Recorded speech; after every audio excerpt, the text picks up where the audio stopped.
Yeah, the game started getting tomorrow. Oh yeah, you're right. What do you mean, yeah, NCAA? Yeah. Yes, sir.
Good morning and welcome to Today in L.A. I'm Mike Amos. He's Forrest Lee as we start a Wednesday on our show, and we appreciate you joining us. I hope you are having a good time either sleeping or making coffee or cooking some breakfast, whatever.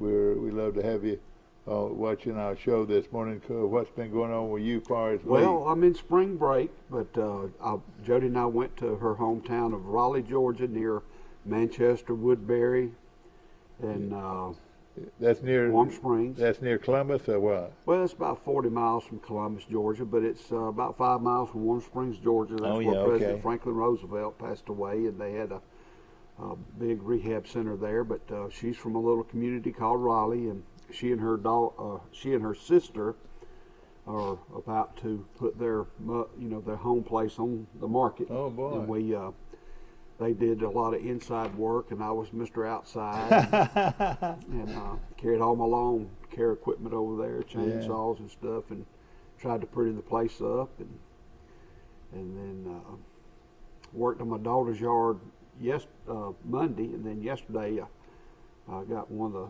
Pike Lib boys to help me at the church at Goshen Methodist Church in downtown Goshen, getting it ready to start off a good year. Well, that's great. That first time cut's pretty rough, where you got to do all your weed and all that kind of stuff. No question about it. And I like this time of year. In fact, I went walking in the woods yesterday, and I like it when I can see things and so forth. And just feels good to be outside. But I was expecting it to rain, and what happened to it? It rained last night. Did it rain last night pretty hard? Yes. That must have slept through It rained. because I don't know how many inches we got, but it rained pretty good. It woke me up. Really must have been stronger over there than on Crow Hill, because or it should have woke me up. I was probably sleeping in my recliner at the time. My sweet daughter Rebecca is here this week, and I've had a good time doing things with her. And of course, she heads back to Birmingham today, and that's what I've been conscious of, the rain. I just knew I didn't want her to get caught in a heavy rainstorm. Of course, we got a lot going on here right now. You had a good visit with those ATOs that just got through walking 128 miles. Right. And tell us what you... Well, Ben Willoughby, he's an intern at Pike Liberal Arts. He's interning under Brandon Matthews, and Ben's from Birmingham. He's a member of the ATO fraternity, and I think they've been walking for Jeep Sullivan, the Wounded Warrior Project, now for about 8 to 10 years, and he has done it 4 years. He and another boy, a young man, and I cannot remember his name, but there's another fellow locally, Bryant Hussey, who is a junior. He's done it 3 years. Oh, man. And he has a chance to walk 4 out of 4 years. And this past year they raised $125,000 for the Jeep Sullivan Wounded Warrior Project. Good morning. You're on Today in L.A. with Forrest Lee and Mike Amos. Hi, morning. Good morning. Y'all been getting some of this bad weather. We got woken up about 4 o'clock. They said a water spout was in the Gulf of Mexico in Grayton Beach. So we had to sit up and figure out what was going on. How bad is a water spout? I've been going to the beach for years and years and years. I don't think I've ever seen one. Well, they can turn into tornadoes, pop-up tornadoes. That's what happens. Definitely scary. Apparently, downtown New Orleans got hit with a horrible tornado. Did they? I didn't know that. I should have turned my TV on this morning to find out. That's making national news. Hit the 9th ward. So did it hit a populated area? Yeah, the 9th ward is a pretty large area of New Orleans. Gosh, I sure hope everybody's doing well. Yeah, it looked very similar to the Tuscaloosa tornado in size. It was huge. Now, Tuscaloosa got some bad weather, I know. Yesterday, I was talking to Johnny Williams, and he said they got some pretty rough weather. I don't know if they have actually had one to touch down or not. What do you have, Forrest? Well, we got a big softball game today in Troy. Florida State, Boy, that is number big. 4 team in the country, comes into town. Oh, the And number 3 team. Oh, Johnson's going to pitch for Troy? I'm not sure. I imagine they will. They'll play at 5 o'clock against Florida State. Florida man, I'll State's be 27-2, 6-2 in the conference, and Sydney Armstrong, Neil Yeah, and Michelle's yeah. daughter, she's with the softball program in some I capacity didn't know that. Yeah. in graduate school. At She's in graduate school? she's Boy, in oh, graduate boy. school, or she's doing. She's in some kind of program, whether or not it's graduate school. She's at Florida State in school, Oh, she goes to Florida State. and That's right. she's doing some kind of internship with the Yeah. softball team. Oh, that's good. That's And, going to be a great game. That's a 5 o'clock pitch, and our Lady Trojans are 18-7 overall and 4-2 in the conference. This weekend they'll play at Georgia Southern, Yeah. and the men's baseball team they defeated Alabama State last night 11-1. The men did play. They They did. finished the game 11-1. I didn't know for sure if they were going to play that game or not. You know? They're Rixby Mosley got another win. He's now 2-0. Did he pitch very much in the game? Pitched 3.2 innings, I think. You know, they had him the other day clocked at 94 miles an hour, Mike. That's pretty fast. Yeah, they're Kind of amazing that he decided to use him as a pitcher his senior year. Yeah. This guy has been on the roster and apparently had a pretty good arm the whole time. Yeah. You know, for this to happen to Rigby might be the best thing in the world. Rigby's an excellent college player, but I don't think he would be a potential pro player as a left fielder. But a wonderful pitcher if he could throw the ball 94 miles an I hour. reckon so. And I would love to see Rigby. And I would think, I talked to him one day. He was out in the bullpen, and I talked to him a little bit. He acted like he was excited about it. I think I know going into that game last night, I think he had pitched 4 innings and struck out something like 6 or 8 batters. So he's been doing pretty well. Yeah, the Troy Trojans, the men are 15-5 with a conference record of 3-0, and they will travel to UT Arlington, University of Texas Arlington, this weekend for a 3-game stand. And Arlington is 6-14 overall, 0-3 in the conference. We just swept Coastal Carolina, so. Yeah. Oh no, Louisiana. Troy has won 9 in a row. Yes, really, congratulations to Coach Meade. He has really done well as a new head baseball coach. I was out there watching football yesterday afternoon and really enjoyed it. And boy, the Trojans look good. You know, I was telling the guy that was watching it with me, I said, I've said this a lot of times, and I know you people probably are getting sick of it. But hey, I don't know how good they are, but they sure are pretty. I mean, they are good-looking football team. I've met Coach Sumrall. I was at Bird's Drugs one Saturday morning, and I recognized him. He and his wife had their 4 children. I just walked up to him. I congratulated him and I said, hey, I told him who I was, and he does look like a linebacker. Yeah, he does, and his hands are strong and so forth. And I've always wanted a head coach that had a good grip, and he has a good grip. Now, are his children all girls, or? No, he's got, I think, one boy and 3 girls. Okay, one boy and 3 girls. So, and they just got through finishing his house. He's become the head football coach, and he builds a new house. And Mike, what did he say? I was building a house. What movie was that? I think Unforgiven. Yeah. Would you have got that far? I don't think so. Is that Clint Eastwood? Yeah, that's right. But I think Troy will have a bunch of events centered around the spring, T-Day game at Troy on April 23rd. They're going to have a fun run. a kids clinic, and a lunch with legends highlighted for T-Day Saturday at Troy. The Legends Luncheon, Dad. Listen to this. A new tradition begins with an inaugural Lunch with Legends. The event will feature Hall of Fame cornerback Freddie Thomas, former head coach Chan Gailey, Wow. former linebacker Bear Woods, and former wide receiver great Jarrell Jernigan. Oh man. And Bear, what high school is he at? North of Montgomery. He's now the head coach of Wetumpka High Wow. School. The Is Indians. he the head coach, Yeah, Mike? head coach. Well, I will be rooting for him hard. For just $25, fans will be treated to a tasty brunch, free beverages for fans of all ages. Free beverages for fans of age. I guess that means alcoholic beverage. Yeah. Seating is limited to just 150 fans. Attending will receive a commemorative poster that the panel can sign as part of the lunch.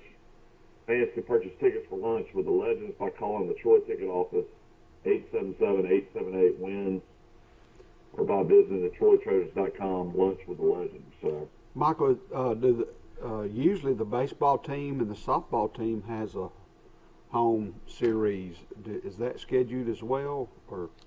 I don't know. I'll have to look and see. Also, Troy Regional Medical Center future Trojans Youth Football Camp will be a part of that day.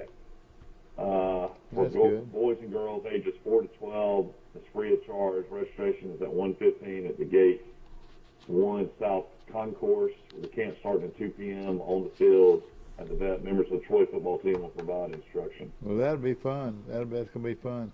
What day is that? April 23rd. Let's see if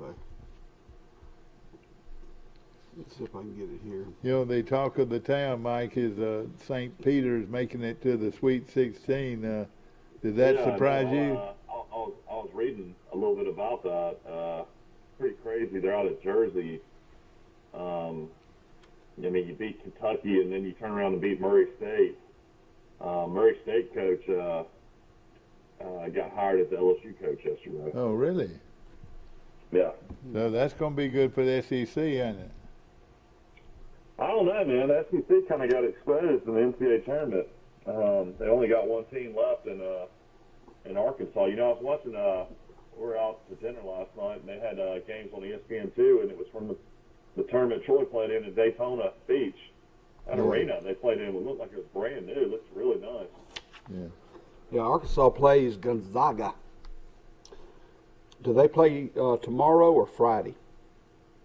I think the games start back tomorrow. I'll have to look and see. What you mean? I'm still trying to find out if anybody knows what Troy's two starting guards didn't play in against Abilene Christian. Duke Dean and Duke Miles did not play. I'm still trying to figure out. Those are two real good players. That is the speed. That's the speed part of the team. They would have had to slow it down. Well, they run the offense. That's what was so surprising. I know it. Yeah. Then of course, did it surprise you in the Sweet 16? Of course, everybody's surprised by St. Peter's, but UCLA is playing very good, and they are going up against a North Carolina team in the Elite Eight who is very good. So that's going to be a big game coming up. Yeah, it's the Sweet 16 right now.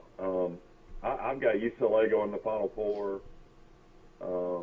I got Gonzaga, Arizona. Only Final Four team I don't have left is Auburn. Yeah. And then Duke, you know, of course, is going up against Texas Tech. Texas Tech, like you said, is a big defensive-minded team, and you know, we say but they scored 90 points the other day, so they can score offensively too. But yeah, they held that hot shooting Notre Dame team to like 52 points. Yeah, that just destroyed Alabama. Then of course Arkansas against Gonzaga, that'll be a big one there, and Arizona and in Houston now. Houston, gosh, did you expect them to do this well? I got Houston going to. Yeah, I had them going to this round. I've got them getting beat by Arizona though. I tell you, Arizona didn't do that much for me when I watched them especially against TCU. TCU gave them all they want. I think what this tells you, there's a lot of parity in basketball. Yeah. Nobody's really great.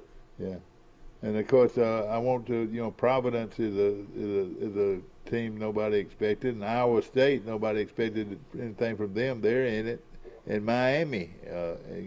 So you got Kansas against Providence and Iowa State against Miami. So that's going to be a good one. And wasn't Iowa State 2-22 last year? Oh, you serious? I didn't know that. They weren't good at all. Fire the coach. Yeah, exactly. Then Villanova. I mean, all of these teams that are still in it are very good teams. So it's going to be a lot of fun to watch. And Michigan. It seems like they always are there. So Michigan, Villanova, will also be there. And it's going to be quite a tournament that's going on. And St. Pete's will play Purdue, and that's could be a winnable game for them. But we'll see. But I tell you, Purdue's got a 7-footer that is a good player, and he's Mike. What's that kid's name? Do you know? I watched him the other day. 7'4". Yeah. I want to congratulate. I think his last name's Edie or something. Yeah. Mike, the Patriots of Pike Liberal Arts got back at even with the Catholic school in Pensacola Catholic. They beat them 12-5 or 12-2 in a game played in Enterprise this week. So they got back even with them because the Pensacola Catholic beat Pike Liberal 5-2 just a week ago. So I think they're 16-3-1. Isn't that something? 16-3-1 on the season for Pike Liberal Arts, and they've got pitching. That's key to everything. Right, they've got it. And, Coach Mike Forrest Lee's with us today, Mike. He's filling in, and we always enjoy him. So is Troy on spring break this week? Yes, Troy, City Schools, Pike Liberal Arts are on spring break. Yeah, and the college is back in school. We're on spring break down here as well. Right. Well, it's good. Had some local kids named All-State. Elijah Terry from Enterprise was first team 7A boys. I wonder where he's going to school. He's pretty good. Emmanuel Henderson from Geneva is in the finals for Player of the Year. He's the 2A boys Player of the Year. And he's a big Alabama signee. You remember? Or he was All-State. Yeah. Austin Cross from Pike Liberal Arts was All-State. Yeah, okay, good. Yeah. But you have Akevius Shorts from Charles Henderson High School. He was second team All-State. He's a senior. He's a good player, too. Keldrick Falk from Highland Home. He's a junior. He's 6'6". He was first team All-State, along with Emmanuel Henderson from Geneva. The second team All-State from Brantley, a freshman named Jaden Parks. Huh. He was the backup quarterback. Oh, really? Got hurt. Oh, yeah, okay. And first team AISA Austin Cross from from Pike Liberal Arts. Second team was Darrell Lee from Pike Liberal Arts, and also Mario Davenport, I believe, was third on the third team. Very good athletes there. And girls for Charles Henderson, Michaela Hobdy, she's a junior. She was second team 5A all girls, second team all girls state, and from Luverne, Kasia Richardson, she's a junior. She was second team All-State from Luverne. Good. Luverne beat Charles Henderson in the regular season. They did. The girls did. Yeah. So they've got a pretty good team. Sure do. No question about it. And of course, we're getting ready for a big softball game, as Forrest mentioned, with Florida State coming to town, number 3 ranked Florida State against a good Troy team, and their pitcher that will be throwing tonight is an All-American, and her name is Johnson, and she comes from Brantley, Alabama. So Leanne Johnson will be pitching for the Trojans tonight as they go up against the 3rd-ranked team in the nation, the Florida State Seminoles. Wow! Florida State just went to Tuscaloosa and won in Tuscaloosa. They actually knocked Alabama out of the World Series last year and played for the national title against Oklahoma. Let's do it one more time. Wow, wow, wow, wow, wow, wow, wow, wow. What do you think about that? I think that's politically incorrect now. I don't know if you can even do that. Oh, is it? Yeah. Why not? Why not? That's a battle Oklahoma cry. is ranked number 1, UCLA 2, Florida State 3, Alabama 4. Is that the way it works? Oh, boy. In softball. What's Florida State's record, did it say? 27-2. Oh, boy. 27-2. This is going to be a highlight to the season, this game with Florida State. And, you know, I was at the Ole Miss game a few weeks ago, and Troy beat Ole Miss 4-3 in a great game. And hey, it's gonna be. I'm gonna get there early. I'm gonna get me some popcorn and maybe some hot dogs, and they have good food there. And I sit back and watch a good girls game. We watch Johnson see if she can beat the number 3 team in the country. Can you ride there on your golf cart? Yeah, pretty safely. Yeah, I've got a golf cart, but yeah, you can make it. You can do it, yeah. In fact, I'm looking for a golf cart. If somebody got one for sale, the Alumni Affairs office would love to buy a nice used golf cart. I'll tell you what, you could find one every other house down here. I know it. Hey, that's where they get around, isn't it? Yeah, it's not very safe though. It's an accident waiting to happen, especially some of these young kids that get behind the golf carts. They treat it pretty dangerously, from what I'm seeing. Well, let me tell you this: the greatest thing in the world for a grandpa is to get all my kids together, and Macon, my oldest grandchild, will be coming in from Birmingham. Is she the swimmer? Yeah, she's a swimmer, and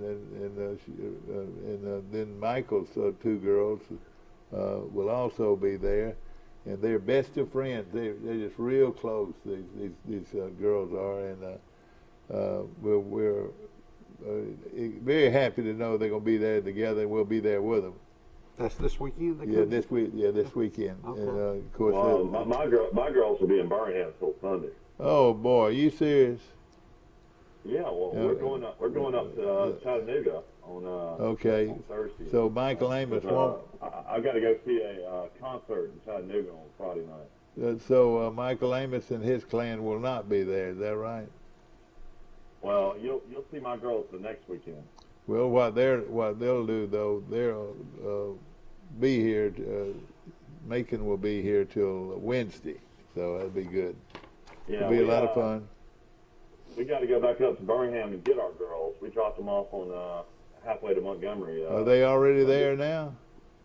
Yeah, they've been up there all week. Oh gosh, and they weren't able to meet up with each other? No, they've seen each other since they've been up there. Okay, good.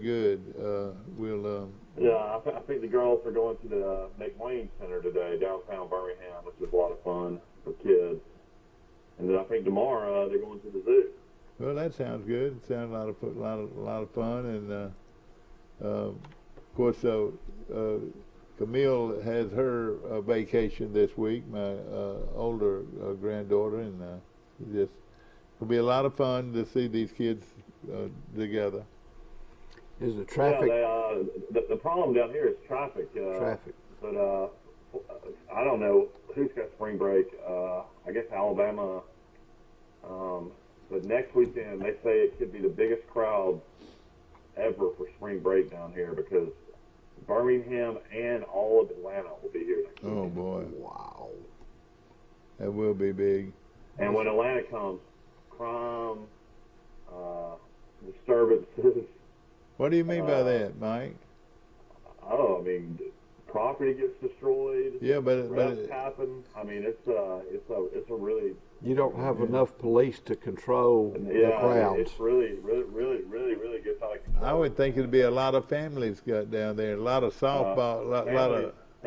Families don't care. They let their kids roam wild, and they want to act like their kids. The parents do, and it's a big issue down here, to say the least. Of course, now And that's 38. Yeah. Just imagine. That's 38. Yeah, Just 38 is out of control. It's Panama City Beach is where Yeah. they don't allow alcohol on the beach, and it's Yeah. more of a family environment down there than it is on 38. That's right. And what they want ball teams. They want your baseball teams and your softball teams to come down there and have their tournament. Seaside is getting so bad that there's curfews at night. You have to be with a parent after a certain amount of time. Oh boy. And they all hang out at AJ's, or where they go? No, they all just hang out in Seaside around all the amphitheater and on the beach and stuff around those food trucks and the areas of the main I guess downtown of Seaside. Have you ever had any food from a food truck? Yeah, many times. What's good, a hot dog or what? A New York style hot dog? They got barbecue place that's pretty good. They got a Greek place that's really good. They got pizza place. They got a grilled cheese place that's good. They got a bunch of places there. Then, of course, they can go to the lake, which the lake should be warm enough to swim in. Isn't that right? I don't know. This was in Seaside I was talking about. Okay. Great. You just have Taringo and you got the Red Bar on the beach. Yeah. But don't they have AJ's? Yeah, but AJ's is more of a nightclub, a party place. Oh, it is. But food's pretty good there too, I thought. We never go there to eat, but I mean, people do. Yeah, you want to go to the $100 plate place? Is that right? We went to a new restaurant off 98 that was really good last night called Down Island. Somebody's looking for a new seafood steak restaurant that's really good. We went there last night. Were they good? Had a really good. Yeah, had a really good meal. I got grilled octopus and. Oh boy, you really? I had lobster nuggets. Had what else? I have oysters. The oysters were good. They have a lot of stuff. Yeah, fried oysters. No, they were grilled. Okay. All right. Sounds good to of me. course, now you're still on your diet. Tell us about your diet, so these people can adhere to you. I mean, I just count calories. Basically, it's just accountability. It's one of those things where I try to stay around 1,700 calories a day. And, Is it hard counting calories, Mike? You get used to it. You just kind of know what you're eating ahead of time, and all the information's on the app. So if I'm about to eat a fried egg with some this bread. It's I think it's called Delightful Sara Lee bread, and each slice of bread's 45 calories. A fried egg's 90 calories. So I try to stay around 200 calories for breakfast every day. Oh boy, you just will not eat, But I love a fried egg sandwich now. I've lost 59 pounds, so it's been good. Oh boy, good. I'm proud of you. Of course, Forrest New Lee. wardrobes. What that means. I know it. You're right. I didn't have to have a new wardrobe. I'm basically wearing all the stuff I had before I got married. Yeah. Oh really? Yeah. And you kept everything. you seem very you can adjust to this. It seems like Well, the toughest thing on a diet like this is being a wine rep, like I am. Wine has so much sugar in it, and I have to do a lot of wine tastings, and I have to go around and let people try my products, and it's one of those type things. So that's something you got to watch for sure. Yeah. Your alcohol. I was in Charleston this weekend, and of course my brother we laid him to rest, and but after the ceremony, we all met over at this beautiful place, and had a nice meal that Terry Amos, the movie star in our family, he was putting on a nice party, and they had a lot of wine there, and in fact, different tastes, different wines. and I took had a glass of wine and I had a cold beer. But the people that had the wine, they were going back and forth for this certain wine, and I didn't get the name of it, but they weren't talking about how good the wine was, but the name brand. That's quite a thing. The wine tastings. Do you sell a lot of wines, or do you just promote the wines? Well, I mean, you're promoting the wines at festivals. I mean, I had to pour at a event on the bay called Soiree on the Bay, and it was all for charity. I can't remember somebody's foundation, but it was at the Dugas Plantation Estate, and the Dugas family is the founders of Dollar General. Well, Dugas, we know a Dugas who was quite a football player at Troy. Yeah, I don't know if they're related or not, but this family sold Dollar General 7 years ago for $7 billion. $7 billion. Boy, yeah. Oh boy. I always laugh all the time and say I wish I had Dollar General stock. Yeah, I know it. Well, your brother. But anyway, that was a great event. Raised a lot of money, and it was beautiful out there on the bay. It's amazing, all these houses and all these people that live out there.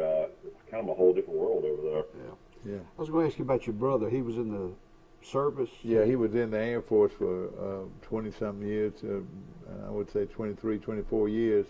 And then he came back and retired in Charleston and met a lady, and they married, and he went back to college, the College of Charleston, very good college, one of the top schools in Georgia, and he got another degree, and he went to work with the state of South Carolina, and he retired from that.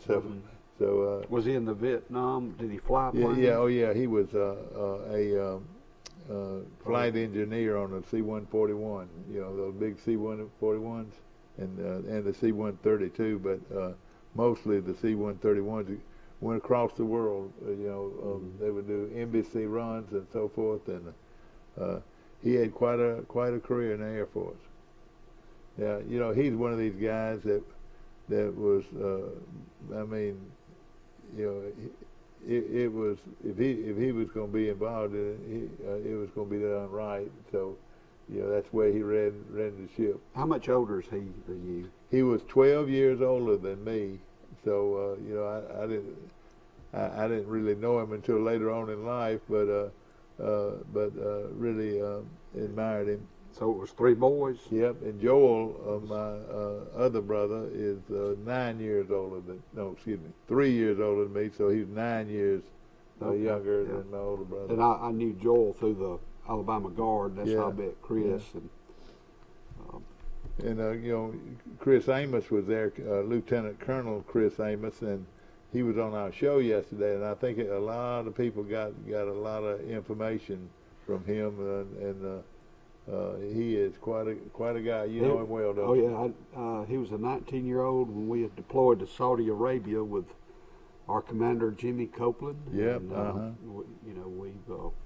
I called him and we talked about some friends of ours who are going through some battles, but I enjoy talking to Chris. He's so articulate, and his children are phenomenal. They're involved in a lot of things. One of them, a dancer, she was competing with 17 and 18-year-old girls this weekend, and she won 4 gold medals. I was in Louisiana, I believe. Yeah, that's right. Baton Rouge. That's right, in Baton Rouge. Yeah, his wife, former Miss Troy State University, Melissa McCord. Yeah, that's right. And she's now the biggest seller of Plexus in the state of Alabama, probably. All right, well, I know this. She's done very well with it. And Chris was talking about what's going on with Russia and the Ukraine yesterday, and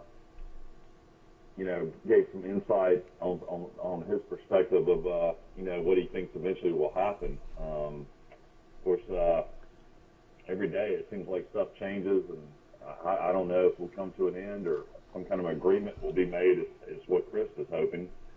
So we'll see what happens. Well, I do too, and I sure hope egos do not get involved in it, as they probably have already. But trust me, yeah, egos are definitely involved in it. yeah, I know it. But and get this thing cleared up. But I don't know. I'm praying for it, and I know a lot of other people are too. Quite a few. What is gas prices like in Troy, Alabama? I found a place yesterday down here that was the cheapest I've found so far, $3.99. Are y'all in the threes? Are y'all still? Well, no, I think I paid $3.90 Yeah. a couple of days ago. $3.90 maybe. I actually paid $3.53 coming back from South Carolina, but that was just that certain spurts that we run into to a cheaper gas. Yeah, I told you we went to Georgia Friday night. We drove Friday night, and the gas in Alabama, the last gas station was about $3.99. We hit the first exit in Georgia. It was 30 cents more. Yeah, 30 to 30 higher. Yeah. Oh gosh. So in other words, we did not gas up in Georgia. Yeah. Well, and we went on my daughter's car, which is a Honda, and we got about 35 miles a gallon. And a real not good car too. Of course, our show is brought to you by Premier Dodge, Chrysler, Jeep, and Ram trucks on the bypass in Troy, and of course, they're located and if you get a chance, go by there. And of course, I tell you what, you're looking for a great buy, no better deal than Premier. Mike, have you seen many new cars on the lots down there in northern Florida where you live? Are there many new ones on the lot yet? There's a few. I actually drove through Panama City going to Apalachicola the other day, and that's like a car buyer's paradise. There's so many lots and so many different car dealerships, and it looked like a lot of new inventory. I talked to a guy a while back, and he said they were selling more new than used, but I feel like a lot of people are selling more used because they can't get new cars, new vehicles. Well, Premier's getting plenty of cars, and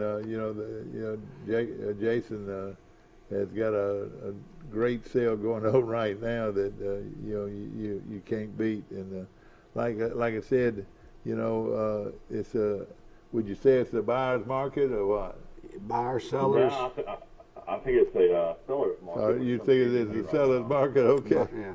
Seller's market when it comes to cars, and definitely a seller's market when it comes to homes down here. I mean, there's homes, we're hearing stories that are going for 4 and 5 times what people bought them for down here. Yeah. So it's definitely crazy. And then down here as well, I talked to a lot of friends of mine that say how hard it is to get a boat and wave runners, stuff like that right now as well. You can't find anything new. Everything you buy right now is pretty much used down here. Yeah. So there's some good deals on some boats and. No, there's not good deals. You're having to pay up to get anything down here. Even a used boat. Yeah, that's what everybody's saying. I mean, I had a friend of mine that sold a wave runner down here for what he bought it for about 10 years ago. Wow. Yeah. It's just one of those things, I guess. When COVID hit and the workforce shut down and everything got changed up, it's amazing how long we have to wait for wine to come from overseas right now. We got a lot of Italian wines, and they're coming in on ships. But then once they dock in the ports, it takes forever for the ports to release the wine. And then the same thing out of California. We have a lot of wine coming from Napa and Sonoma, and our trucks take, it used to take a week, now it takes 2 weeks just to get the freight back to Florida. Yeah. Everything's delayed. Well, I go into by the Half Shell. There's a liquor store there. I like to go in and buy cigar boxes.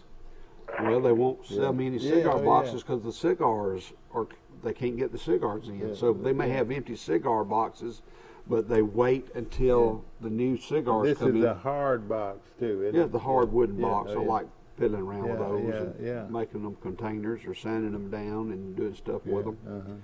But we're going to take a short break. We'll be back to more of Today in L.A. right after this. Brought to you by Green Hills. Slam Dunk Savings are in Troy. All used cars, slam dunk price. All used trucks, slam dunk price. All used SUVs, slam dunk price. Plus, all you need is a weekly take-home income of $350. Nobody beats a premier deal. Nobody. Montgomery, get ready for WWE Saturday Night's main event. The women of Raw take center stage as big-time Bex, the EST, and the Nightmare collide for the Raw Women's Championship. Plus, I am a revolutionary. I am a visionary. Seth freaking Rollins. It's WWE Saturday Night's main event, April 23rd. Tickets and Superstar Experience packages on sale now. The all-new Troy Regional Women's Diagnostic Center brings all of the latest and advanced 3D mammography and breast ultrasound services to the Troy area in our all-new outpatient facility. Dr. Lauren Thorington, along with our team of certified breast specialists, read your mammograms, which are performed by our registered radiologic technologists, bringing the best in women's healthcare to the Troy area. Troy Regional Women's Diagnostic Center. I wish you could taste how much better food tastes when cooked on a Green Mountain grill. But I can let you in on the reason that's true. Our pellets contain water, so they create steam while you cook, keeping your food moist.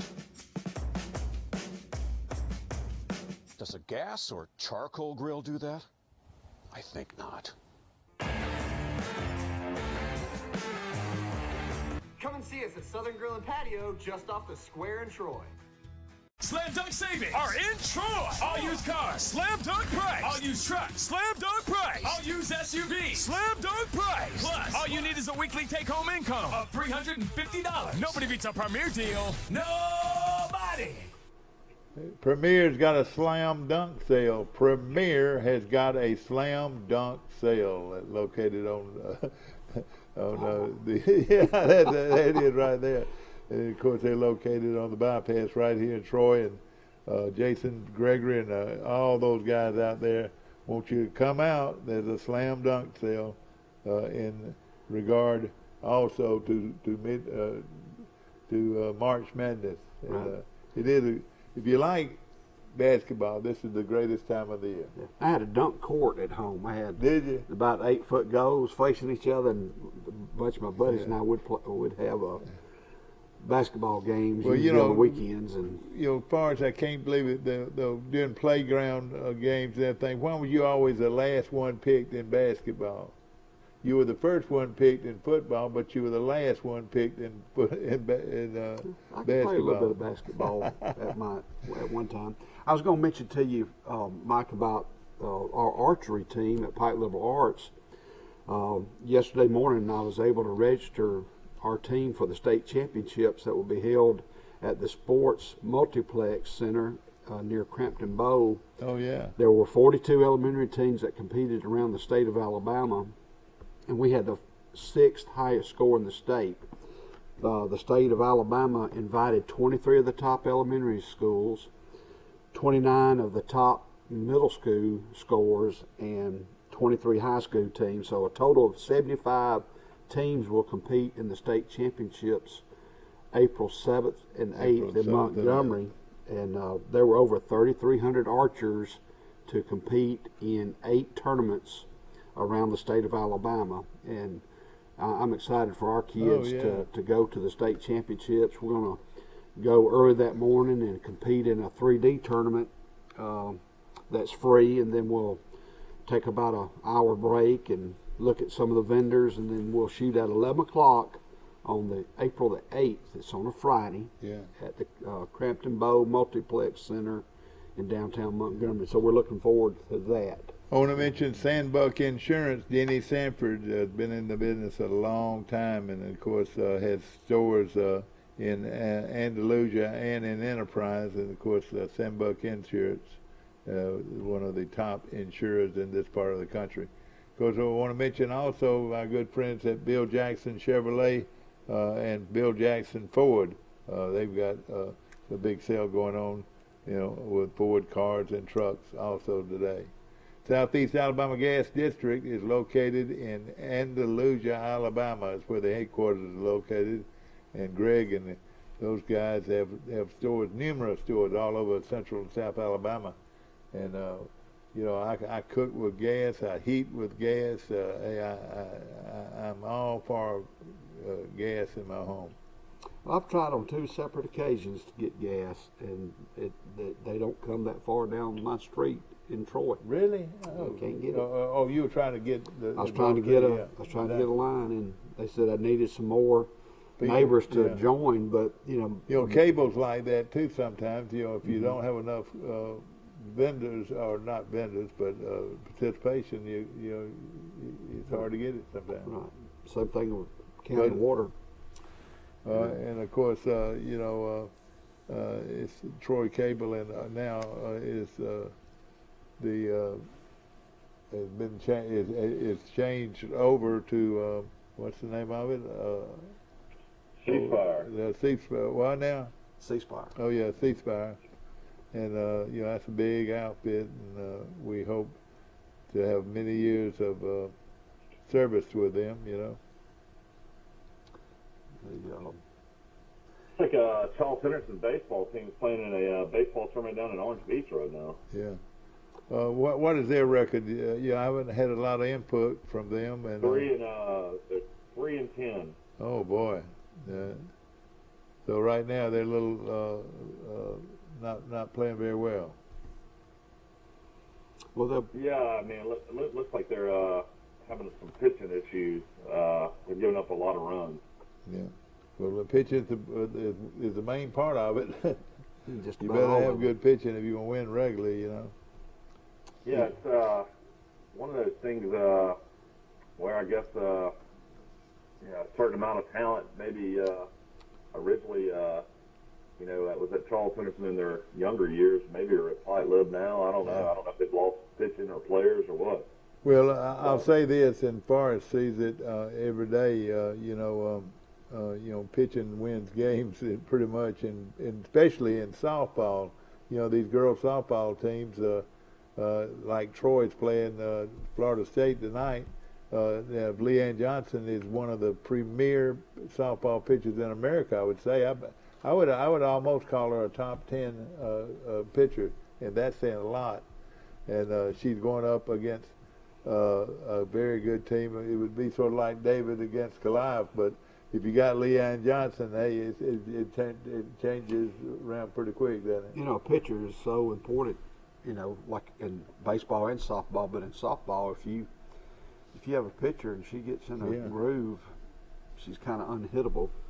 I was over there. You have a chance. Yeah, I went right by the Georgia Southern exit yesterday, or day before yesterday, and it's a beautiful area where Georgia Southern is located, and Georgia Southern is one of the top indicators that if you build it, they'll come, because it wasn't too long ago that they probably had 3,000 or 4,000 students. Now they have close to 20,000 students. Mike, one day my wife graduated from Georgia Southern, and she gets that quarterly magazine like we do at Troy University. Yeah, that's right. But theirs is thick, and it's unbelievable the amount of money that they have in that college, and people, endowments, scholarships, programs, exactly right. The dynamics is unbelievable. And if you've got $25,000, we can endow a scholarship in a person that you would like to see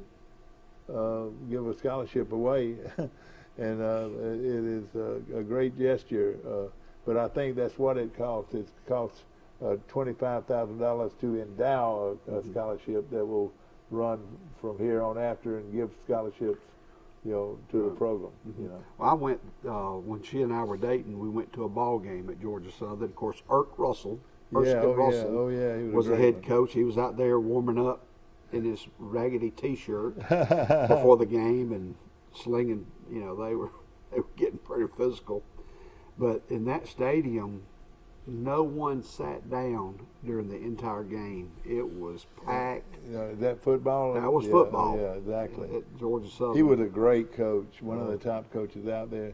You know, Vince Dooley was the coach at, let's see, the guy that was the head coach at Georgia before Vince Dooley was, but a lot of people thought Art Russell was the defense coordinator. Right. Yeah, I know, but a lot of people thought Irk should be the head coach. Yeah, I'd heard that too. But he put together when he started becoming a head coach. He wasn't a head coach until latter part of his coaching career. Right. Hey, Mike, I'm gonna retell this story about Irk Russell and Chase Riddle. Well, my mother-in-law gave me a book about the autobiography of Irk Russell. Yeah. Well, Irk Russell, when he was at Auburn, lost a son. He had taken one of his boys fishing, and one of his younger children accidentally got hung on a tire in the backyard. Well, with Chase Riddle comes into the play. When they were in high school, Coach Riddle was a superstar out of the Columbus area. Yeah, that's right. Irk Russell was a superstar out of the Birmingham area. That's right, So they played high school ball against each other. You know, the big teams had to go across state lines to play, to find enough people to play. Yeah. And in his book, Irk Russell was saying how we're going to stop Chase Riddle, the All-American running back. How we're going to stop him. Well, during the warm-ups, Coach Riddle was fielding a punt, and another player from the opposing team, they accidentally hit one another. Riddle was knocked out of the game and did not play. Oh, God. And Irk Russell's team defeated them 10-7. He said that's the only way we beat them because Chase Riddle did not play, and it's in his book. That's right. And that's kind of people talk story. about Bobby Marlowe, and the great Bobby Marlowe, one of the greatest running backs in University of Alabama history. But in the same mold, though, Chase Riddle, when he was at Troy State College, a lot of people thought that he was as good as anybody, when he played. Just his look alone would intimidate you. Yes, you're right. And a great, a super guy. Chase Riddle was a super guy, and I just really enjoyed being around him. Well, his mold, and like I can remember, I took a theory and technique of baseball under him. Yeah. Theory and technique of football under Charles Bradshaw, and those two men are like icons of dominant. Exactly right. You better look them in the eye, and it's a yes or no, sir, yes, sir. kind of Yes, thing. sir. Yeah. You just kind of in awe of their demeanor. Of course, yesterday was the first practice for Coach Troy's new head coach, and I tell you what, they look good, and they're putting something. They've got a thing that fits over their helmets. It fits all across their helmet, and it's to help prevent a blow. Okay. But it looks good. They won't wear it in the game or anything, but it looks good to practice in. One thing that I see, especially in collegiate level and pro, people aren't wearing their mouthpiece. And when you clamp down on your mouthpiece, that's one of the main preventive measures of not receiving a concussion. You're exactly right. So why don't they throw the penalty? So if you got a lawsuit or whatever because of this brain injury, whether it's your own fault if you're not wearing a mouthpiece, part of it. Mike mentioned several things that will be coming up in April for the in regard to Troy University's T-Day game, and it's going to be, like you said, some of the great people, former players, will be gathering together, and it should be great. Art Russell, if you look at his overall record, it was not super impressive. I mean, for when he coached from 82 to 89, he was 83, 22, and 1. He won 3 national championships, which is incredible. He had a player named Tracy Ham, Mike. Tracy Ham was this great quarterback. And that's right, the ham bone. Coached from 82 to 89. He didn't pass away till years later. I wonder what made him get out of the game. He went like 5. He didn't pass away till 2006. He passed away at 80 years old. I tell you what, he was the most fit 80-year-old you ever seen. He had ball. He was a ball-headed guy, and it was, they worshipped he was him. when he played at Auburn in the 40s. He played football from 46 to 49. He played basketball from 47 to 48. And he played baseball in 1949. He played all three sports. Oh boy, he was something, wasn't he? And yeah, I know these Georgia Southern people just they looked up to him like no other player or coach. And he coached baseball at Auburn from 1959 to 1962. Yeah, isn't that amazing? He's an excellent coach, and of course he was a defensive coordinator at Georgia for all those years, and those junkyard dog defenses. And did he go to Inslee High School, Michael? Yeah, that's right. Inslee High School. And of course, he coached at Georgia from 1964 to 19. To win. 54 to win. 64. 64. 64 to 1980. Okay, 14 years, and he really was an outstanding coach. And I met him when we played over there. The first year they played whoever would play them in Troy got a game with them over at at their place, and I was doing the color at that time on the broadcast, on the Troy broadcast, and the game came down to the last play of the game where they scored last, and they were, instead of we didn't have a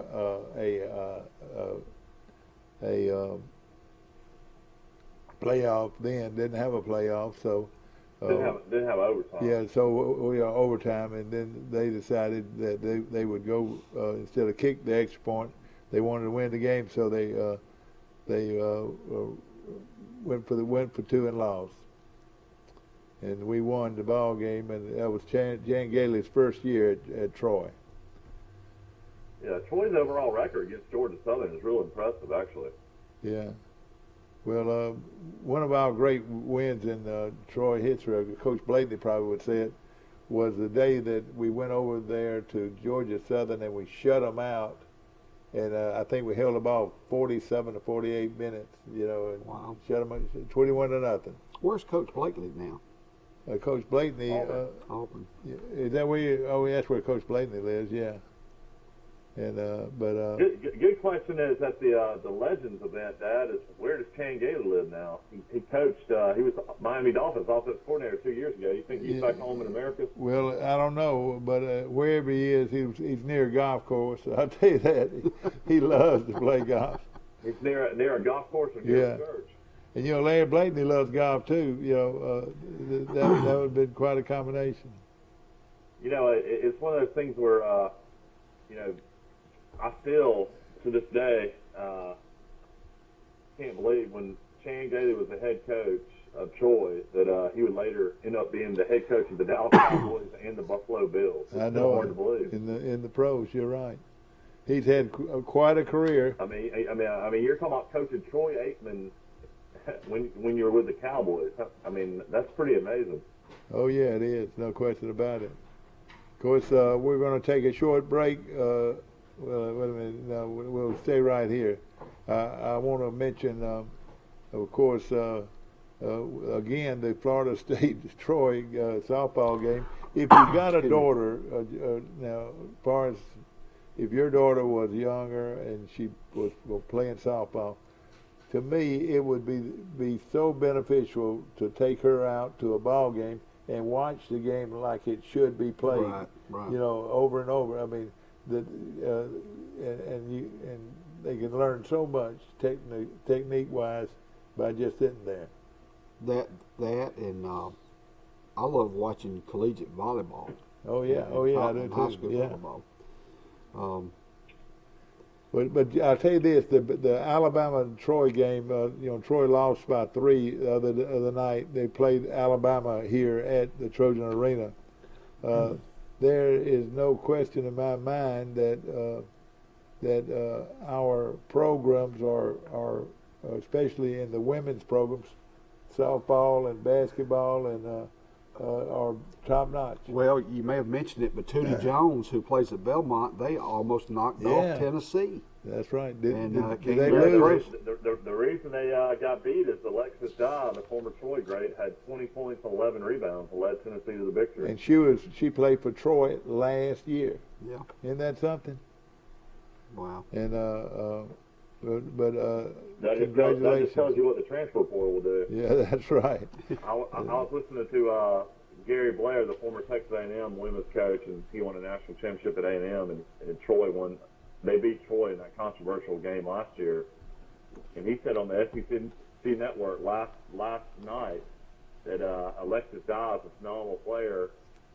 He said that she almost single-handedly beat me at A&M last year in the tournament, and when she was playing for Troy, she was. She scored 26 against A&M last year. Have they got another? Has she got another year at Tennessee?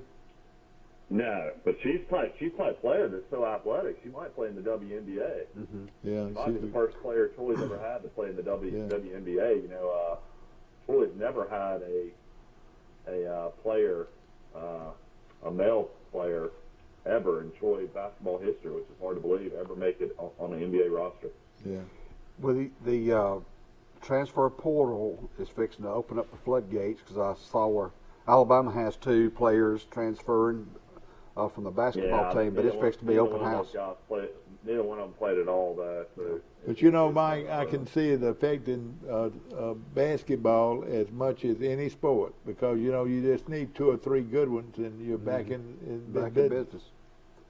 Yeah, you know, South Alabama, you know, they're still alive in their postseason tournament. It's some new tournament I've never even heard of, but they've won 2 games. They actually will play Coastal Carolina, I think, maybe tonight or tomorrow night. So they in basketball? Yes. Yeah, basketball. They're still playing. It's boys basketball, men's basketball. South Alabama had 7 Division I transfers come into their program. And how many do they have in football? Even more. Well, football actually they had close to like 19 or 20. Yeah, I tell you what, they have taken advantage of it. And South Alabama has never had I don't think they've ever had a winning season since they were Division I. Yeah. They went to a bowl game one time at 6-6 and got beat. That's the only time they've been in a bowl. They finished 6-7 that year. Now, Joey Jones had a lot of really good teams before they made the transition to Division I. But that's just hard to believe in that Mobile, Pensacola, New Orleans, Panhandle market, Mississippi junior colleges. They've never had a winning season. Yeah, that is something. Now you went to school down there a semester. How many? I went there for a year. Received my master's in 1984. I left in March of 1983 and came home April of '84. They weren't even playing football then, were they? Just regular football. You saw the very beginning, and they have really built that program. I saw baseball and saw a little bit of basketball, but. All right, at the time you were going to school there, I would guess that there was probably 8,000 or 9,000 students, maybe, or something like that. I could not begin to tell you, but Melvin Lucas was in the physical education department. Billy Joe Bean, I think he had Troy ties, but those were 2 of the people in the physical education department. But you know, and then when they got football, though, I was going to say it really started building. It really.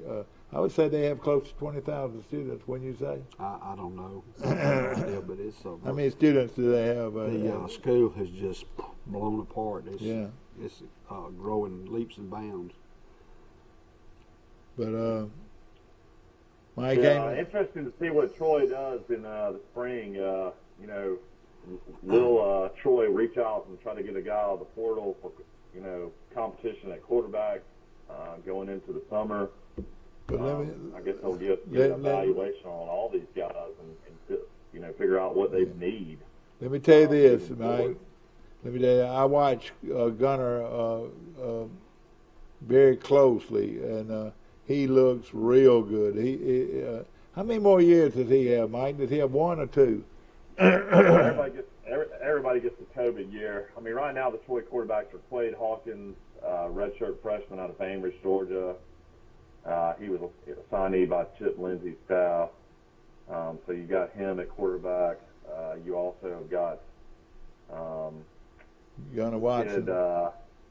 We've been talking about forever, Kyle Toole, who's also a redshirt freshman out of Leesburg, Georgia. He's got several more years to play. Gunnar Watson is now just a junior, even though he's a senior in the classroom. He's got 2 more years left. And he looked great, Mike. He looked great. Troy's got 3 quarterbacks, and they're all out of Georgia. Yep. Tua won 2 state championships when he played for Lee County, Georgia. So he has a good background, and I don't know that much about the kid from Valdosta. I mean, not Valdosta, but what's the name? They got a kid from Bainbridge. Bainbridge, Georgia, yeah. But Georgia players are pretty good, though. It's hard to believe, though, that Troy would not look. I mean, nothing against Gunnar, but Troy has had 3 straight losing seasons, and he's been the quarterback the majority of those times. So I mean, I'm just saying, I would be shocked if they don't bring in somebody for competition. Yeah. Well, if they do, he better be good because. I mean, you gotta find a guy that consistently wins. And Troy hasn't been able to win. Yeah. I like Gunnar Watson, though, the way he looks right now for Troy, and hopefully we can get us develops a good Troy does backup. have their punter coming back and their kicker. Their kicker really came in out of Georgia, did a really good job last year. Brooks Booth, I guess. Booth. Yeah, Brooks Booth. Is he come back? Is he back for another year? He's back. Yeah, he did a good job last year, and the kicker was phenomenal. The transfer out of Connecticut that came down, the Australian kicker last year. I think he averaged 43 yards a kick last year. Oh, that's great. And all those guys are staying. That's good. But it looks like Troy has not had a lot of guys transfer out from what I can tell. That's right. Only 5 actual signees, I think, and then they've had 2 or 3 people from the portal. So I think there's 8 new players. Yeah. Kind of looking forward to Scott Taylor Renfro. Getting to kick some one day. Yeah, you're right.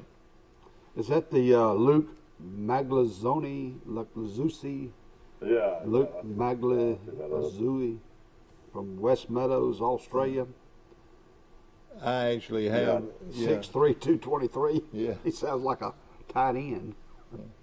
Yeah, Troy is, still has not officially announced their replacement for Al Poe, who took the secondary. They've already done it though, Mike. They do. Coach Summerall told us actually at the Troy basketball tournament that he's already made a hire, so they just hadn't officially announced it yet. Exactly. Yeah, I have the Troy roster, and evidently left it at home, but Troy's roster looks very similar to last year so far. So it looks like, as far as the portal goes, not many guys have left. I don't know if that's a good sign for Troy or a bad sign. Well, in 163 days, we play Ole Miss. You kind of want people, I guess, trying to recruit your kids because you're so good. If they don't come get your kids, I guess they don't think they're as good a players as they need. Some of these kids like Carlton Marshall, Solomon, the kid out of Tallahassee, had 12 sacks last year. Some of those guys, I thought some of the bigger schools would have come after for sure. Defensively, it looks like the quarterback front still there. I'm sorry, Mike. Go ahead. One of the quarterbacks at Florida just entered the transfer portal yesterday. I can't remember his name, but I remember reading it on the headlines. Was that Emory Jones? Yeah, he's entered the transfer portal. Oh, he did. Okay, he's pretty well known. Yeah, he's originally from Mississippi. He played a really good game against Alabama last year when Florida almost pulled the upset. But I watched him against Central Florida in the bowl game. He was awful. Yeah. Yeah, because he had already announced it, I believe, and. They had 2 guys play in the bowl game that were in the portal. And said that they were going to leave after that game. Gosh. That was hard to believe. I know it. You're right. But that's the way things are working now. It's all about eye. I don't know what they're telling them, but they're telling them something. Say, son, you come to my place and you'll play right away. And a lot of that must be what they said. After next year, Central Florida will be in the Big 12 conference. So Jeff Malzahn's at a Power 5 school now. That's right. That's right. That program has been. That is going to be a weird trip for all these teams in the Big 12 to go to Florida and play. Now, what will Coach Lindsey's role be? Is he going to be the offensive coordinator? He's an offensive coordinator, quarterback coach. I mean, he's not missing a beat. He's probably making the same salary he made at Troy. Probably is. And then you got Brian Blackman on that staff too. Yeah. He was with Malzahn last year. He was a former Troy assistant, a former Blackman head coach. Yeah, I'm interested to see how Enterprise football would do. They've got a lot of new faces, and Coach Blackman. Well, he had one where Chuck Dunn will be there. That's right. Chuck's moved down there already. They got Troy's running back coach, Cole Weeks. Yeah, he'll be there. You know the great thing about it. College coaches. Chuck probably will stay in Troy and just commute, don't you think? I don't know. He could if wanted to. They also got Tony Stonecker, who was with Coach Blackman, and he's coming to work with the offensive line or defensive front or defense coordinator. He's been in it a long time. He's one where he's a great guy, and he's one where he's been. So it won't surprise me at all that Enterprise will be much better this year. And their off-season program, and I was out there at practice, first day of practice, and there was a lot of high school kids that were watching practice yesterday. It's not an easy chore to jump from college to from high school to college, and you got to be ready, to play once you get to college. You reckon they'll redshirt Gilcrease? I don't know. He's a great player from what I gather, and it would not surprise me if they. I mean, if Gilcrease doesn't, I mean, he's obviously going to play baseball. He's playing right now, I guess. And, is he really? Yeah, he's a baseball player. Yeah, he's not going to enroll until. Oh yeah, that's right. Summer. So if he comes in the summer in August and wins the quarterback job, that's not a good time for these other quarterbacks. Well, I don't think he's ready to be the head coach. I mean, the quarterback. So I think it'll be second or third. But I think if they could do this to him, they'll carry him on every game, and let him get used to being involved with it. And the bigger question to me is in Tuscaloosa. I mean, Will Anderson, Bryce Young. I mean, do you even participate them in the spring game? I mean, I would not let Will Anderson play in the spring. He has nothing to prove whatsoever. Bryce Young has nothing to prove. Alabama, I think they'd be out of their mind to risk injury on those guys. Well, the other defensive end who got hurt earlier in the year, will he be back? No, he went to the draft. He went to the draft. Okay. Yeah, Alabama had several guys that a lot of people thought were going to come back. They ended up going, and the several guys that ended up staying, they thought were going to go. So Alabama got a pretty good group of guys to stay. But man, Will Anderson would have been the first pick in this year's draft. So I'm sure his parents and family are involved, and I'm sure Saban's going to probably have to limit his participation in the spring and in the summer, I would think. Yeah. Back to Gilcrease. Gilcrease is a good football player. I would think they would want to redshirt him, and make sure he got 4 more years after that one. Yeah, unless he's second or third string on the depth chart, Yeah, you don't have the COVID year to give kids anymore. That's done, hopefully forever. But that is so now you got to get back to the traditional redshirting. Yeah. You still have the option of gray shirt, red shirt. That's how you end up getting kids for 6 years. But yeah. Michael, with this, I don't know. I don't know how many more years of the COVID year you have. I guess I guess COVID happened, 2 years ago? So anybody on the roster 2 years ago would have that year. And it's going to help a lot of these kids develop, too. Michael, will this be Bryce Young's last year, you think? Oh, yeah. And then I heard that he would be a top 5 pick this year.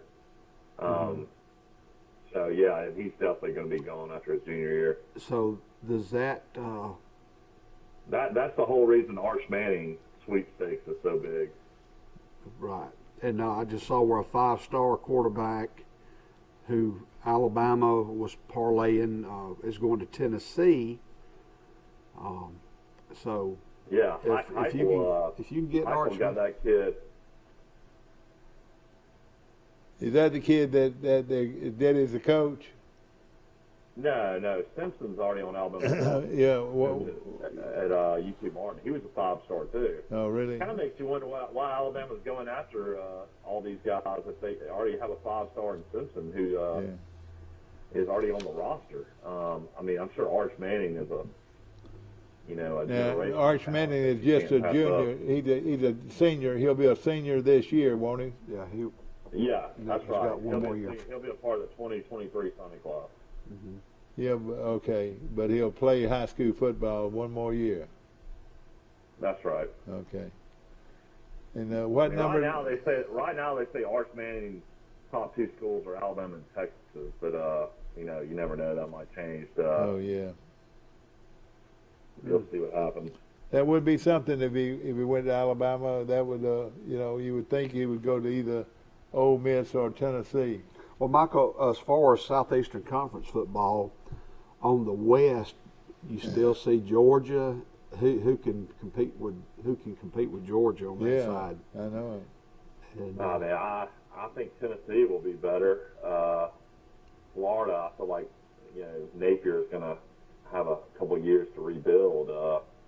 But yeah, I don't see anybody jumping Georgia next year, in my opinion. So the West, you think, would be Texas A&M and Alabama? Who would be the? Well, LSU and Brian Kelly are kind of the wild card because they got Jalen Daniels, that Arizona State transfer that's been a starting quarterback for 3 years. I mean, that guy's a pretty phenomenal player. And then I know Brian Kelly's gotten a lot of guys out of the transfer portal. Arkansas and C.J. Jefferson, that quarterback's pretty phenomenal. Yeah, he's a big, strong guy. Second best quarterback in the SEC. Well, did Arkansas lose a lot of seniors? Did they lose? I don't know. They lost a lot of seniors, and then they had some guys transfer out as well. But SEC West, it's going to be so much better than the East. It's not even going to be even funny. I mean, A&M will be good. Arkansas will be good. I think LSU won't be bad. Ole Miss has got the transfer quarterback from USC. So, I mean, Ole Miss is going to be pretty good again, too. So, I don't know. I mean, in the East, I mean, I can only see maybe Tennessee improving more. I mean, South Carolina went to a bowl last year. That guy's a good coach, evidently. He's a good coach. Beamer? Yeah, Beamer ball. He hasn't talked about won 10 games this year, and I've heard a lot of people saying that he does a better coaching job at Kentucky than Calipari does in basketball at Stoops. Yeah. Stoops is a great coach. He really is. You're exactly right.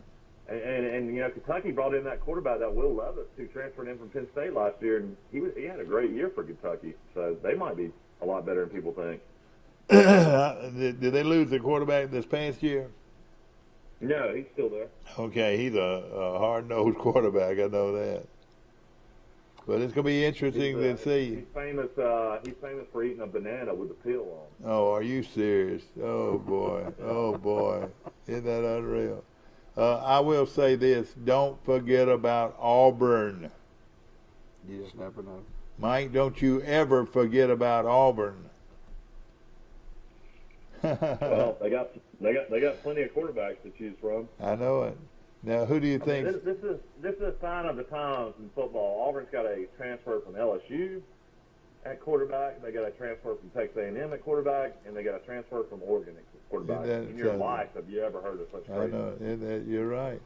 But he's got to find his guy, and hopefully this spring he will. Well, on the national scale, How bad does Gus Malzahn look at Malik Willis? His former quarterback at Auburn who transferred to Liberty. A lot of people say Malik Willis is going to be a top 10 NFL pick at quarterback. Oh, yeah. He's a big, strong guy, I know that. And, we don't talk enough about Seattle's trade, Mike. Here comes a call coming in. Let's put you on hold, Mike. Good morning. You're on Today in L.A. How you doing? The judge needs a third line up there to get through to y'all. I know it. Hold on. Let me bring Mike back on. Well, let's see here. Here we go. All right, I got both of you on. Mike, you're on with Will Matthews. Are you in court this week, Will? I was telling you, Dad, y'all need a third line so I can call in. I know. Well, I called in all day today. There was nobody, nobody on the line but me. Yeah, I overslept this morning. Will Matthews predicted Auburn to cut down the nets in New Orleans. Will, what happened? I also predicted Kentucky and Tennessee to be in the Final Four. That shows how stupid I am. Oh boy, you're exactly right. We're all that way. We're all that way. Yeah, we had a golf tournament over the weekend where you had two Alabama guys coming down the wire. You had Davis Riley and Justin Thomas, and then the kid out of LSU, Sam Burns, won again. It's kind of like a battle of SEC former golfers. I was impressed with Riley. He shot 62 on Saturday. Of course, the biggest news out there in the golf world is Phil Mickelson. A lot of people think it's suspended for his comments, but the PGA will not officially announce that. And now Mickelson, who's won the Masters 3 times, will not play in the Masters. No. Shocking news. No. It's very strange what's going on in golf. How either he's suspended or he's not suspended. He's taking a sabbatical. What's your fault on that, Will? All right. I talked to Bob Jones yesterday for an hour and a half. He's convinced that Phil's been suspended by the PGA, but the Masters is the Masters. It doesn't even deal with PGA, so they don't have to honor a suspension at PGA. But yeah, that's why I'd heard that as well. Yeah. So, and he took me back in history. Seve Ballesteros was suspended by the PGA years ago, and he played at the Masters that year and won the Masters, but he was suspended by the PGA. Yeah. So he didn't play the tour that year. Well, what was that about? He didn't play enough tournaments. Oh, okay. He lost his membership. Yeah. Well, let me answer this with in this situation, does it look like that he's definitely out of the Masters, or is it something that could change? No, he's out. Well, I hate that. Yeah, he's out. Yeah, they have to have the names of the players and who's in the field by now, because it's coming out here in early April. Yeah, it makes a lot of people feel like that Saudi league though is still on. That Mickelson is basically saying he's done with the PGA Tour and is going to play in the new Saudi league whenever it starts up. It looks like. Yeah, it looks like I'm going to go to the Masters on Saturday of Masters week. I've got court all week. And it looks like I'm going to go, so if I go, I'll bring y'all something. Okay, good. Yeah, I need to get up with you about that. You have brought me back a lot of good things. I was trying to do the lottery. I've tried to do the lottery the last couple of years. I've had no luck. But Masters tickets, I feel like now, are even harder to get than ever. Oh, it's ridiculous. It is. You're right. Dad always says that if we wanted to go to the Players Championship doesn't let anybody can get into the Players Championship. They allow like 80,000 fans. It's more than that. That's really the way to go. You can just drive up and buy a ticket and go in. Yeah, Michael, it's more than that. They usually have 200,000 on Saturday of that week. Wow. Just one day. Oh boy, that's unreal. And believe it or not, you can see everything because it's a stadium course and there's mounds on both sides of the fairway. And you can be up, you know. Yeah. Well, I tell you can see everything. Yeah. Like Masters, you can. It's when the Masters is so full, it's just, you know, you got to pretty much sit down in one place.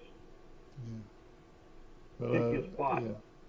Coach Forrest Lee's with us, Will Matthews is with us, and Mike Amos is with us from Great we Beach. got Bill Rice Jr. is with his family in Disney World. I wonder how that's going. I don't know. I bet you little Jackson, his son, was running him ragged, I'm sure. Now, He is next week, Will, you're going to have to save money and take all your grandkids to Disney one day. Oh, God. Yeah, I know that'd be something. But let me tell you what I'm going to do next week. I'm playing in the Senior Champions PGA down in Gulfport, Mississippi at the Grand Bear. It's next week. I'm playing the Pro-Am with Doug Barron. Oh, you really? Well, that's awesome. Yes. Yes. With Doug. That's Doug Barron. Who, how many times has Doug won on the senior tour now? 2 or 3? Three, yeah. Well, how you getting it? It's a fundraiser, isn't it?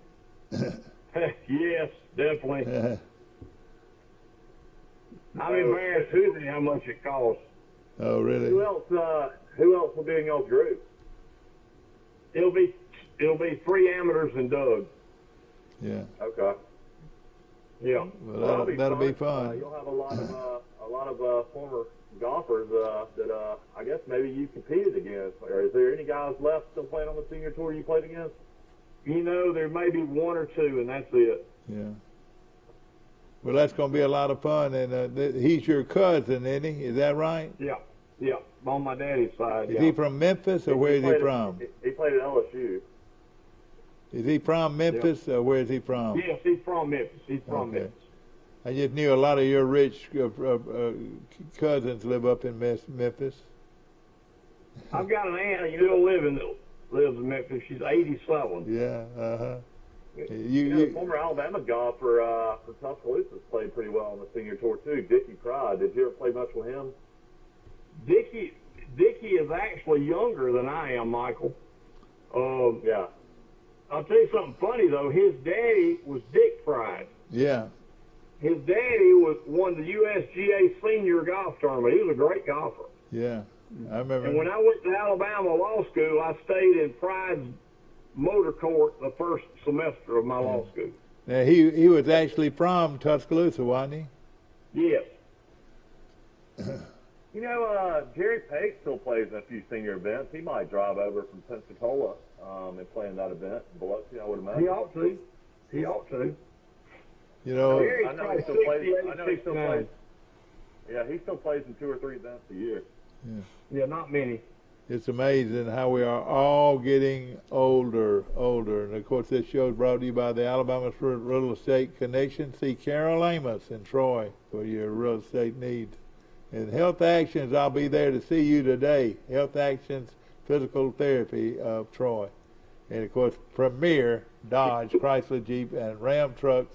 They've got a Grand Slam sale going on. And, as we say, nobody beats a Ram deal. Nobody beats a Premier deal.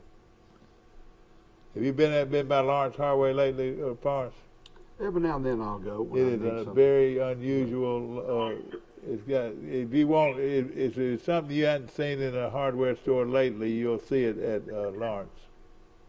Quite a place. Piggly Wiggly, you get your good steak cut at Piggly Wiggly, and C-Spire, owners now of Troy Cable. Well, thank you so much, my friend, for joining us today. Will, thank you for joining us today. All right, guys, good talking to you. And we'll see y'all tomorrow bright and early for Today in L.A.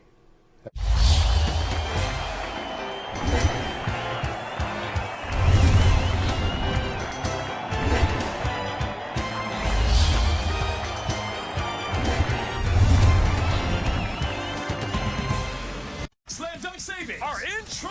All used cars, Slam Dunk price. All used trucks, Slam Dunk price. All used SUVs, Slam Dunk price. Plus, all you need is a weekly take-home income of $350. Nobody beats a Premier deal. Nobody. Montgomery, get ready for WWE Saturday Night's main event. The Women of Raw take center stage as big-time Becks, the EST, and the Nightmare collide for the Raw Women's Championship. Plus, I am a revolutionary. I am a visionary. Seth freaking Rollins. It's WWE Saturday Night's main event, April 23rd. Tickets and Superstar Experience packages on